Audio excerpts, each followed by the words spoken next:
এদেশের ইসলাম প্রিয় জনতা তাও অতীতেও রুখে দিয়েছে, বর্তমানেও রুখে দেবে ইনশাআল্লাহ। নাসরুম মিনাল্লাহ ওয়া ফাতহুন করিব ওয়া বাশশিরিল মুমিনিন।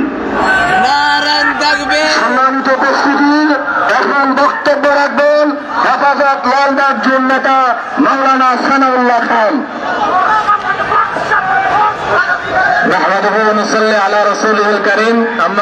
বক্তব্য লম্বা করার সুযোগ নেই, একটা কথাই বলি, নারী নীতিমালা, এই যে কমিশনের মহিলারা নারী নীতিমালার আবেদন করেছে, আমি মনে করি এরা ফ্যাসিস্ট হাসিনার দোসর। নারী সংস্কার কমিশনের আবেদন তো দূরের কথা, এই কমিশনকেই বাতিল করতে হবে। ফ্যাসিস্ট হাসিনার কোন কার্যক্রম বাংলাদেশে চলবে না। আগামী দিনের আন্দোলন হবে ফ্যাসিস্ট হাসিনার বিরুদ্ধে, তাদের সকল কার্যক্রম বাংলাদেশে নিষিদ্ধ করতে হবে।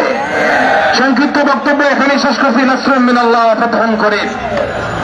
সম্মানিত উপস্থিতি, এখন বক্তব্য রাখবেন হেফাজত নেতা মাওলানা গাজী ইয়াকুব উসমানী।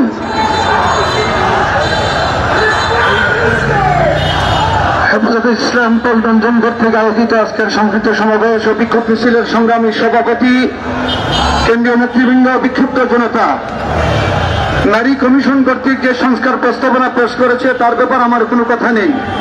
আমি জানতে চাই এই অন্তর্বর্তী সরকারের কাছে যে জুলাই বিপ্লবের পরে এইরকম বিস্তৃত দেখানোর সাহস তারা কোত্থেকে পেল। আমরা পরিষ্কার দায়িত্বহীন ভাষায় বলতে চাই যে সংস্কার প্রস্তাবনার সত্য ক্যান্সেল করবেনই। সেই সমস্ত বেশ্যা নারীরা এই কমিশনের কাছে সংস্কার প্রস্তাব পেশ করেছে, তাদেরকে তসলিমার মতো বাংলাদেশ থেকে বহিষ্কার করতে হবে। এই দাবি নিয়ে আমরা এখন বাইতুল মুকাররমে আছি, কালকে শহরের উদ্যানে যাব, প্রয়োজন আমরা গণগণ পর্যন্ত যেতে প্রস্তুত আছি। সর্বশেষ কথা, ভারতের মোদী সরকার যেই গণহত্যা মুসলমানদের উপর ধারাবাহিক চালিয়ে যাচ্ছে, সরকারকে বলবো রাষ্ট্রীয়ভাবে তার প্রতিবাদ করুন।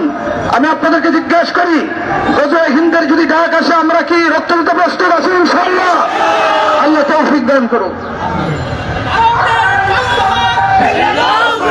সম্মানিত উপস্থিতি, এই পর্যায়ে বক্তব্য রাখবেন হেফাজত লালবাগ জোন প্রতিনিধি মাওলানা আশরাফুদ্দিন মাহাদি। মাওলানা আশরাফুদ্দিন মাহাদি। সংগ্রামী জনতা, আমরা নারী সংস্কার কমিশনের যে প্রস্তাবনা, এর বিরুদ্ধে হেফাজতে ইসলাম বাংলাদেশের যে কর্মসূচি আগামীকাল আহুত হয়েছে, এর সমর্থনে আজকের এই বিক্ষোভ সমাবেশ থেকে একটি ইতিহাস মনে করিয়ে দিতে চাই।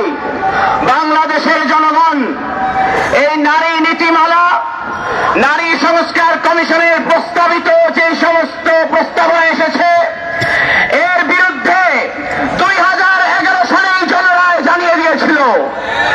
বাংলাদেশে 5ই আগস্ট পরবর্তী সময়ে আমরা প্রত্যাশা করি বাংলাদেশে অন্তর্বর্তীকালীন সরকার জনগণের রায়ের বিরুদ্ধে গিয়ে যে সমস্ত অংশীজনরা এই 5ই আগস্টের লড়াই করে বাংলাদেশে দ্বিতীয় স্বাধীনতা এনেছে, তাদের মতামতকে উপেক্ষা করে কোন ধরনের প্রস্তাবনাকে পাশ করতে পারে না।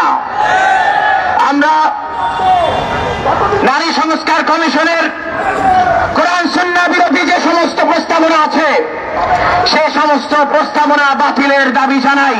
পাশাপাশি বিগত 16 বছর হেফাজতে ইসলাম বাংলাদেশের যে সমস্ত নেতা কর্মীদের উপর মিথ্যা মামলা সহ যত প্রকার জেল জুলুম নির্যাতন হয়েছে, সকল জেল জুলুম নির্যাতন এবং মিথ্যা মামলা প্রত্যাহারের জন্য সরকারকে অবিলম্বে এই বিষয়ে উদ্যোগ গ্রহণের আবেদন জানাই। নাসরুম মিনাল্লাহি ওয়া ফাতহুন করিব। সংগ্রামী উপস্থিতি, এই পর্যায়ে বক্তব্য নিয়ে আসছেন হেফাজতে ইসলাম বাংলাদেশের অন্যতম নেতা অধ্যক্ষ মাওলানা আবু তাহের খান। অধ্যক্ষ মাওলানা আবু তাহের খান। ইন্নাল হামদুলিল্লাহ, আউযু বিল্লাহি মিনাশ শাইতানির রাজীম, বিসমিল্লাহির রহমানির রহিম, ওয়া আ'ইদ্দু লাহুম মাসতা'তুম মিন কুওয়াতিল আয়াত। 3রা মে ঐতিহাসিক সোহরাওয়ার্দী উদ্যানে হেফাজত ইসলামের মহাসমাবেশ সফল করার লক্ষ্যে আজকের এই প্রচার মিছিল পূর্ব সমাবেশের সংগ্রামী সভাপতি, উপস্থিত কেন্দ্রীয় নেতৃবৃন্দ, সমাবেত ভাইয়েরা, সাংবাদিক বন্ধুরা, আসসালামু আলাইকুম ওয়া রাহমাতুল্লাহি ওয়া বারাকাতুহু। নারী সংস্কার কমিশন একটি প্রস্তাবনা পেশ করেছে সরকারের কাছে। আমরা সেই প্রস্তাবনা পড়েছি।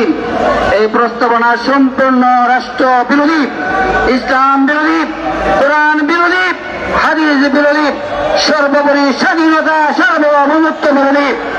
ভাইয়েরা আমার, সরকারের কাছে স্পষ্ট ভাষায় বলে দিতে চাই, সংস্কার নয়, এই কমিশনকেই বাতিল করতে হবে।